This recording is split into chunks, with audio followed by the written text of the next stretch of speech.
Alice's Adventures in Wonderland by Lewis Carroll. Chapter 5. Advice from a Caterpillar. The caterpillar and Alice looked at each other for some time in silence. At last the caterpillar took the hookah out of its mouth, and addressed her in a languid, sleepy voice. "Who are you?" said the caterpillar. This was not an encouraging opening for a conversation. Alice replied, rather shyly, I hardly know, sir, just at present. At least, I know who I was when I got up this morning, but I think I must have been changed several times since then."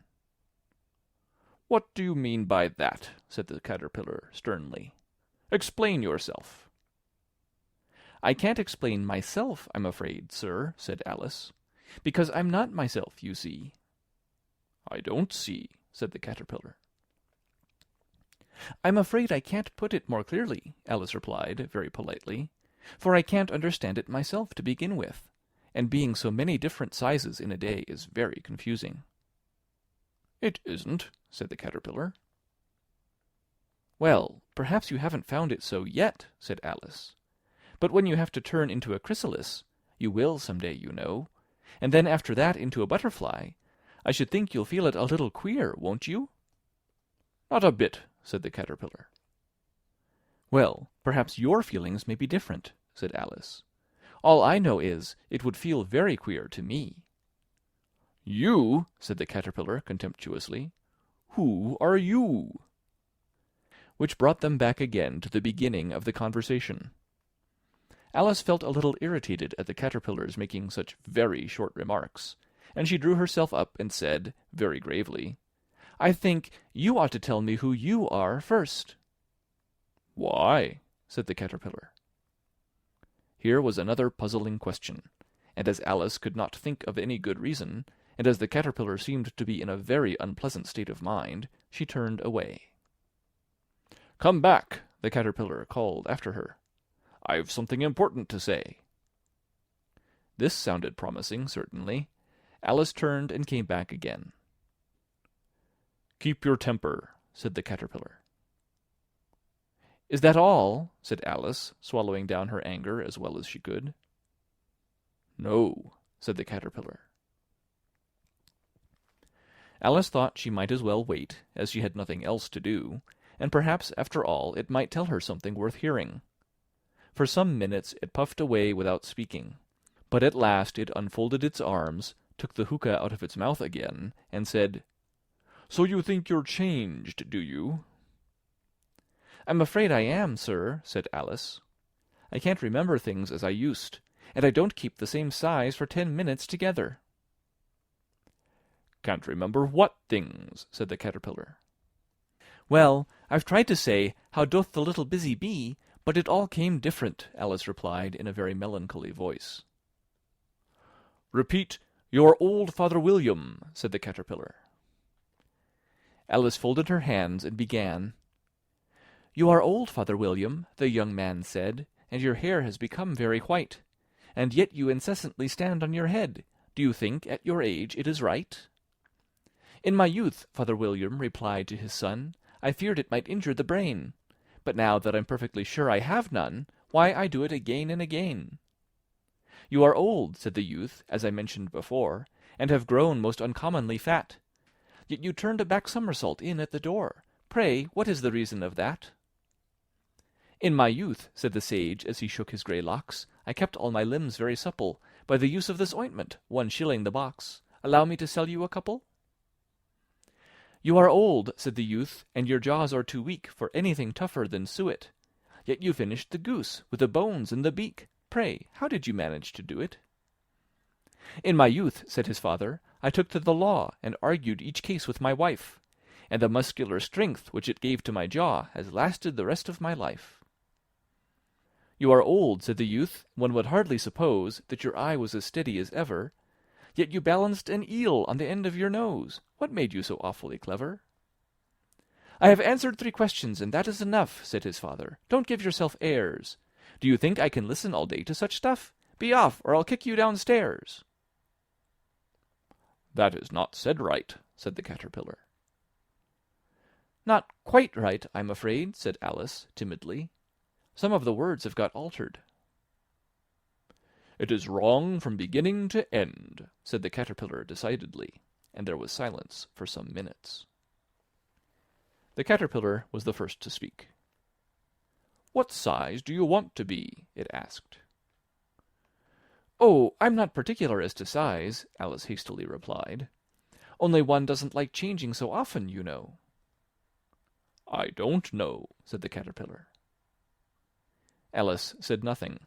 She had never been so much contradicted in her life before, and she felt that she was losing her temper. "Are you content now?" said the caterpillar. "Well, I should like to be a little larger, sir, if you wouldn't mind," said Alice.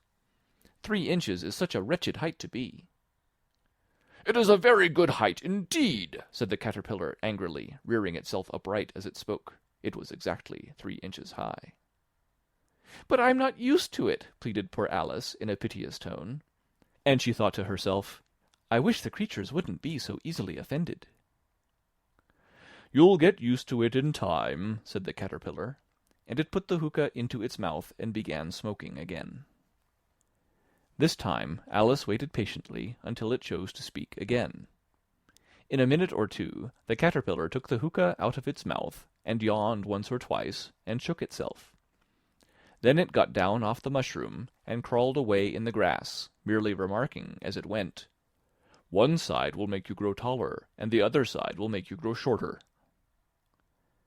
"One side of what? The other side of what?" thought Alice to herself. "Of the mushroom," said the caterpillar, just as if she had asked it aloud, and in another moment it was out of sight. Alice remained looking thoughtfully at the mushroom for a minute, trying to make out which were the 2 sides of it, and as it was perfectly round, she found this a very difficult question. However, at last she stretched her arms round it as far as they would go, and broke off a bit of the edge with each hand. "And now, which is which?" she said to herself, and nibbled a little of the right-hand bit to try the effect. The next moment she felt a violent blow underneath her chin. It had struck her foot. She was a good deal frightened by this very sudden change, but she felt that there was no time to be lost, as she was shrinking rapidly, so she set to work at once to eat some of the other bit. Her chin was pressed so closely against her foot that there was hardly room to open her mouth, but she did it at last, and managed to swallow a morsel of the left-hand bit. "Come, my head's free at last," said Alice in a tone of delight, which changed into alarm in another moment, when she found that her shoulders were nowhere to be found. All she could see, when she looked down, was an immense length of neck, which seemed to rise like a stalk out of a sea of green leaves that lay far below her. "What can all that green stuff be?" said Alice. "And where have my shoulders got to? And oh, my poor hands, how is it I can't see you?" She was moving them about as she spoke, but no result seemed to follow, except a little shaking among the distant green leaves. As there seemed to be no chance of getting her hands up to her head, she tried to get her head down to them, and was delighted to find that her neck would bend about easily in any direction, like a serpent. She had just succeeded in curving it down into a graceful zigzag, and was going to dive in among the leaves, which she found to be nothing but the tops of the trees under which she had been wandering, when a sharp hiss made her draw back in a hurry. A large pigeon had flown into her face and was beating her violently with its wings. "Serpent!" screamed the pigeon. "I'm not a serpent," said Alice indignantly. "Let me alone." "Serpent, I say again!" repeated the pigeon, but in a more subdued tone, and added with a kind of sob, "I've tried every way, and nothing seems to suit them." "I haven't the least idea what you're talking about," said Alice. "I've tried the roots of trees, and I've tried banks, and I've tried hedges," the pigeon went on without attending to her. "But those serpents, there's no pleasing them." Alice was more and more puzzled, but she thought there was no use in saying anything more till the pigeon had finished. "As if it wasn't trouble enough hatching the eggs," said the pigeon. "But I must be on the lookout for serpents night and day. Why, I haven't had a wink of sleep these 3 weeks." "I'm very sorry you've been annoyed," said Alice, who was beginning to see its meaning. "And just as I'd taken the highest tree in the wood," continued the pigeon, raising its voice to a shriek, "and just as I was thinking I should be free of them at last, they must needs come wriggling down from the sky. Ugh, serpent!" "But I'm not a serpent, I tell you," said Alice. I'm a... "Well, what are you?" said the pigeon. "I can see you're trying to invent something." I'm a little girl," said Alice, rather doubtfully, as she remembered the number of changes she had gone through that day. "A likely story indeed," said the pigeon in a tone of the deepest contempt. "I've seen a good many little girls in my time, but never one with such a neck as that. No, no, you're a serpent, and there's no use denying it. I suppose you'll be telling me next that you have never tasted an egg." "I have tasted eggs, certainly," said Alice, who was a very truthful child. "But little girls eat eggs quite as much as serpents do, you know." "I don't believe it," said the pigeon. "But if they do, why then they're a kind of serpent, that's all I can say." This was such a new idea to Alice that she was quite silent for a minute or two, which gave the pigeon the opportunity of adding, "You're looking for eggs, I know that well enough, and what does it matter to me whether you're a little girl or a serpent?" "It matters a good deal to me," said Alice hastily, "but I'm not looking for eggs as it happens, and if I was I shouldn't want yours. I don't like them raw." "Well, be off then," said the pigeon in a sulky tone, as it settled down again into its nest. Alice crouched down among the trees as well as she could, for her neck kept getting entangled among the branches, and every now and then she had to stop and untwist it.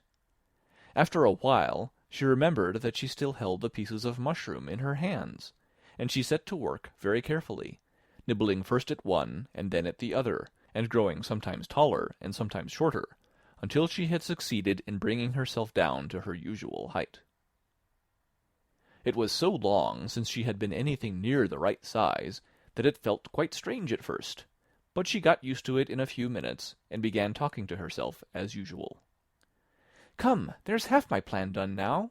How puzzling all these changes are! I'm never sure what I'm going to be from one minute to another. However, I've got back to my right size. The next thing is to get into that beautiful garden. How is that to be done, I wonder?"